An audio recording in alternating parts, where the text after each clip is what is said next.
नमस्कार दोस्तों, मैं आपका सिल्वा मेरे चैनल इन्फॉर्मेशन इस वेल्थ में आपकी हार्दिक स्वागत करता हूं। भारत में ज़्यादातर लोग हिंदुओं के तीर्थस्थल काशी के बारे में जानते हैं। वीडियो पर जाने से पहले मेरे आप सबसे एक सवाल है, क्या आप कभी छोटी काशी का नाम सुने हो? हम में से ज़्यादातर लोग नहीं ही कहेंगे। हाँ दोस्तों, आज हम चीलों के राजा जटायु के प्रसिद्ध स्वर्णमूर्तेश्वर मंदिर के बारे में कुछ रोचक तथ्य जानने जा रहे हैं, जो कंडदेवी नामक गाँव जिला शिवगंगे तमिलनाडु में स्थित है।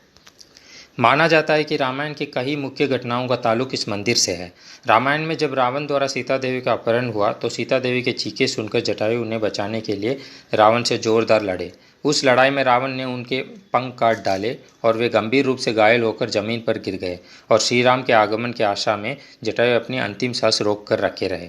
जैसे ही श्री राम वहाँ पहुँचे, जटायु ने सारी घटना राम को सुना डाली और उनके हाथों में ही अंतिम सांस ली।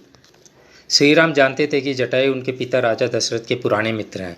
उन्होंने पूरे दिल के साथ बेटे के रूप में उनकी पूरी अंतिम संस्कार कर डाली और उनके याद में एक शिवलिंग स्थापित किया और उसका नाम सिरगलीनादर यानी बिना पंखों वाले स्वामी रख दिया। सालों के बीतने के साथ इस भगवान का नाम सिरगलीनादर से परिवर्तित होकर स्वर्णमूर्तीश्वरर बन गया। इसको लेकर भी 3 कहानियाँ प्रसिद्ध हैं। पहली कथा काफ़ी दिलचस्प है। बहुत पहले की बात है, इस क्षेत्र पर शासन करने वाले एक राजा इस मंदिर का पुनर्निर्माण करना चाहते थे, लेकिन उनके पास धन की कमी थी। इसलिए वो अपने साथ 2 व्यापारिक दोस्तों को लेकर धन जुटाना शुरू कर दिए। वे तीनों मंदिर के आसपास घूमते घूमते किसी चीज़ से ठोकर खाकर गिर गए।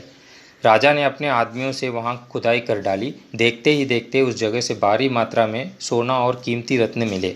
उन्होंने इसे भगवान सिरगलीनादर का आशीर्वाद समझा और मंदिर का पुनर्निर्माण कर डाला और लोग भगवान को स्वर्णमूर्तीश्वर यानी सोने की पंखों वाले स्वामी बुलाने लगे। दूसरी कथा कुछ इस प्रकार है कि सालों पूर्व इस जगह पे भीषण सूखा पड़ा और बारिश की एक भी बूंद नहीं पड़ रही थी।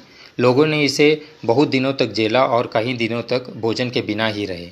उस गांव के लोगों ने इस भगवान से अपने जीवन को बचाने के लिए प्रार्थना की और चमत्कार यह हुआ कि पास के गांव में सोने की बारिश हुई, जिसे सेम्पोनमारी यानी सोने की बारिश के नाम से जाना जाता है। इसके परिणाम स्वरूप इस भगवान का नाम स्वर्णमूर्तीश्वरर पड़ गया। आखिरी कथा यह है कि संस्कृत में इस भगवान का नाम स्वर्णभरणेश्वरर कहा जाता है। स्वर्ण यानी सोना और भरना यानी पंख, जिसका मतलब सोने की पंखों वाले स्वामी, और समय के साथ स्वर्णमूर्तीश्वरर में परिवर्तित हो गया। बहुत लोगों का मानना है कि श्री हनुमान लंका से सीता देवी का संदेश लेकर इस गांव के पास ही श्री राम से मिले थे और कहा कंडेन देवी यानी देवी को देखा, और समय के साथ इस गांव का नाम कंडदेवी में परिवर्तित हो गया। इन कहानियों का वास्तविक सबूत के रूप में इन गांवों को लिया जा सकता है। सेम्पोनमारी यानी सोने की बारिश और इरगिसेरी यानी पंख का गिरना।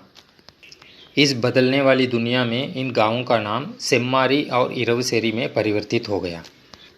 आखिरकार जिन कहानियों पर लोग विश्वास करते हैं उसमें एक हद तक सच्चाई का छाप जरूर रहता है।